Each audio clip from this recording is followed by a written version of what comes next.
happy to join with you today in what will go down in history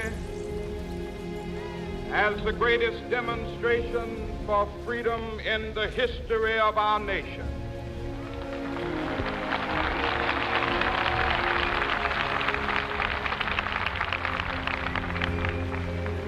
Fourscore years ago, a great American in whose symbolic shadow we stand today signed the Emancipation Proclamation. This momentous decree came as a great beacon light of hope to millions of Negro slaves who had been seared in the flames of withering injustice. It came as a joyous daybreak to end the long night of their captivity. But 100 years later, the Negro still is not free. 100 The life of the Negro is still sadly crippled by the manacles of segregation and the chains of discrimination. 100 years later, the Negro lives on a lonely island of poverty in the midst of a vast ocean of material prosperity. 100 years later, the Negro is still languished in the corners of American society, finds himself in exile in his own land. So we've come here today to dramatize a shameful condition. In a sense, we've come to our nation's capital to cash a check. When the architects of our republic wrote the magnificent words of the Constitution and the Declaration of Independence, they were signing a promissory note to which every American was to fall heir. This note was a promise that all men, yes, black men as well as white men, would be guaranteed the unalienable rights of life, liberty, and the pursuit of happiness. It is obvious today that America has the note insofar as her citizens of color are concerned. Instead of honoring this sacred obligation, America has given the Negro people a bad check, a check which has come back marked insufficient funds.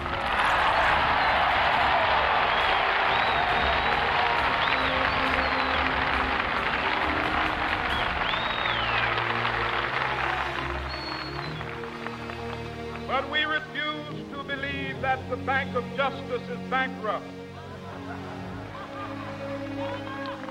We refuse to believe that there are insufficient funds in the great vaults of opportunity of this nation. So we've come to cash this check, a check that will give us upon demand the riches of freedom and the security of justice.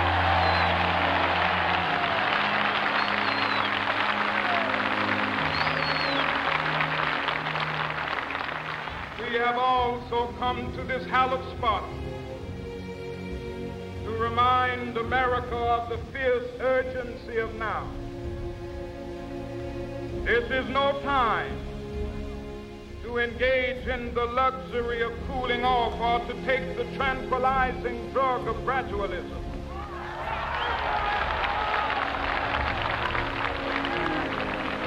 Now is the time to make real the promises of democracy. Now is the time to rise from the dark and desolate valley of segregation to the sunlit path of racial justice. Now is the time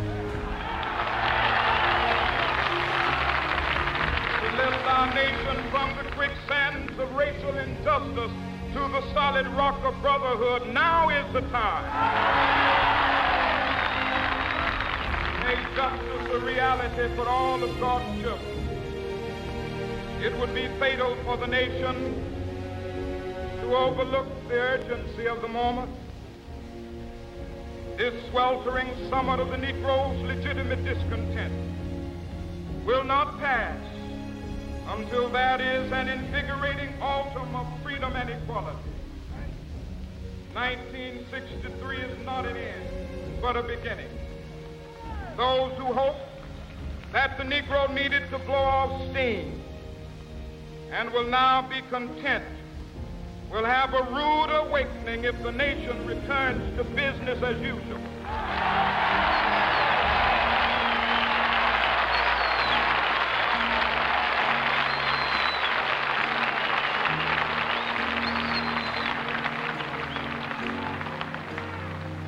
There will be neither rest nor tranquility in America till the Negro is granted his citizenship rights. The whirlwinds of revolt will continue to shake the foundations of our nation. Of justice emerges. That is something that I must say to my people who stand on the warm threshold which leads into the palace of justice. In the process of gaining our rightful place, we must not be guilty of wrongful deeds. Let us not seek to satisfy our thirst for freedom by drinking from the cup of bitterness and hatred.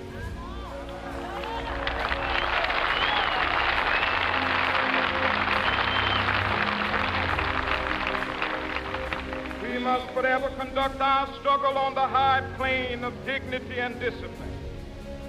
We must not allow our creative protests to degenerate into physical violence.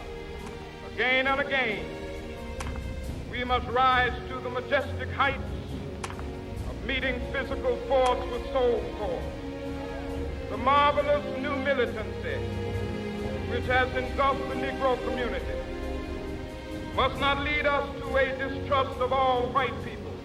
For many of our white brothers, as evidenced by their presence here today, have come to realize that their destiny is tied up with our destiny.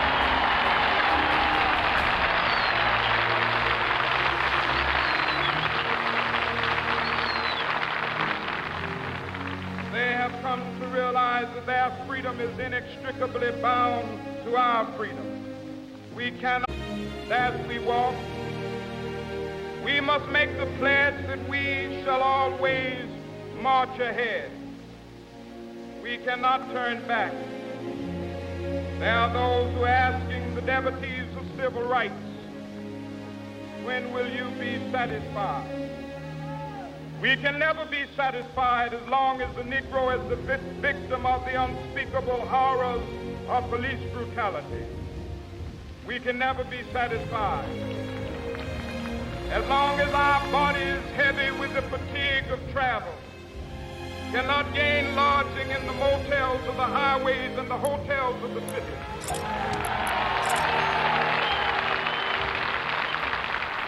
We cannot be satisfied as long as the Negro's basic mobility is from a smaller ghetto to a larger one.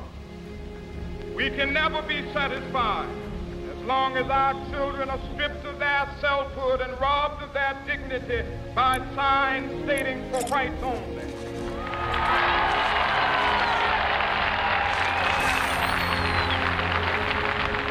We cannot be satisfied as long as a Negro in Mississippi cannot vote and a Negro in New York believes he has nothing for which to vote.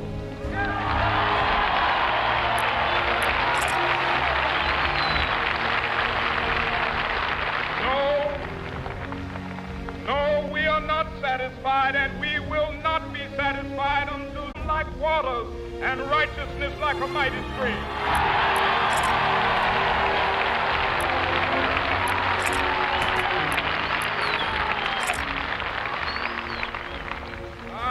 Not unmindful that some of you have come here out of great trials and tribulations. Some of you have come fresh from narrow jail cells. Some of you have come from areas where your quest for freedom left you battered by the storms of persecution, staggered by the winds of police brutality. You have been the veterans of creative suffering. Continue to work with the faith that unearned suffering is redemptive. Go back to Mississippi. Go back to Alabama. Go back to South Carolina. Go back to Georgia. Go back to Louisiana. Go back to the slums and ghettos of our northern cities, knowing that somehow this situation can and will be changed. Let us not wallow in the valley of despair. I say to you today, my friend,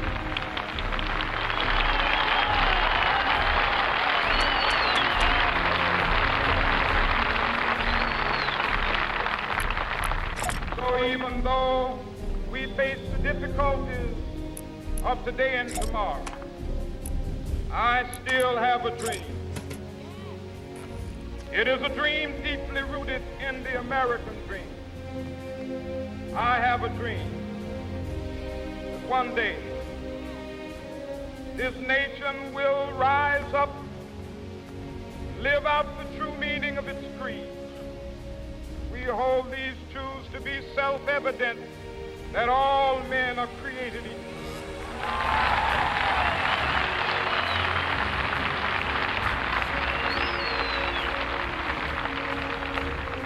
I have a dream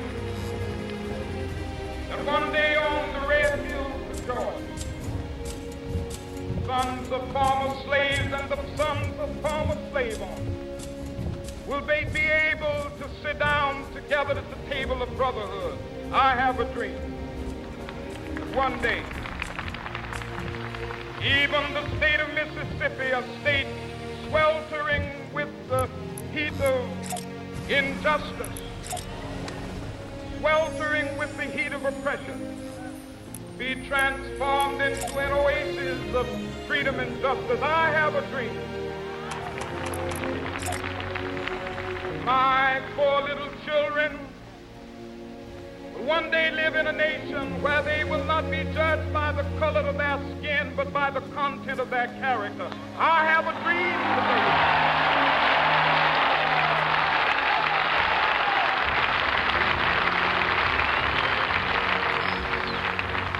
I have a dream that one day down in Alabama, with its vicious racists, with its governor having his lips dripping with the words of interposition and nullification, one day right there in Alabama, little black boys and black girls will be able to join hands with little white boys and white girls as sisters and brothers. I have a dream today.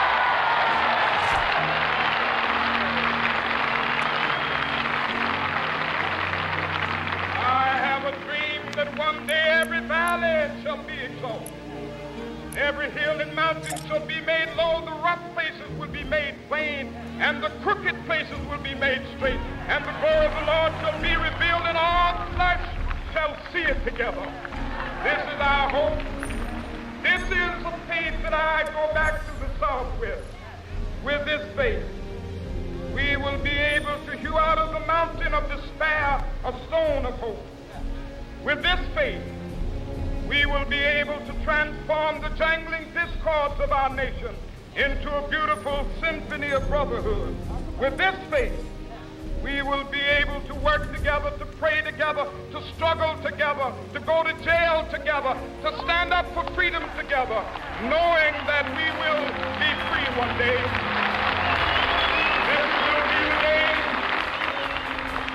This will be the day with all of God's children be able to sing with new meaning, my country tears of thee. Sweet land of liberty of thee I sing. Land where my fathers died, land of the pilgrim's pride. From every mountainside, let freedom ring. And if America is to be a great nation, this must become true. So let freedom ring. From the prodigious hilltops of New Hampshire, let freedom ring. from the mighty mountains of New York. Let freedom ring from the hiking Alleghenies of Pennsylvania. Let freedom ring from the snow-capped Rockies of Colorado. Let freedom ring from the curvaceous slopes of California. But not only that, let freedom ring from Stone Mountain of Georgia. Let freedom ring from Lookout Mountain of Tennessee. Let freedom ring from every hill and molehill of Mississippi, from every mountainside. Let freedom ring, and when it happens, when we allow freedom ring, when we let it ring from every village and every hamlet, from every state and every city, we will be able to speed up that day when all of God's children, black men and white men, Jews and Gentiles, Protestants and Catholics, will be able to join hands and sing in the words of the old Negro spiritual, free at last, thank God Almighty, free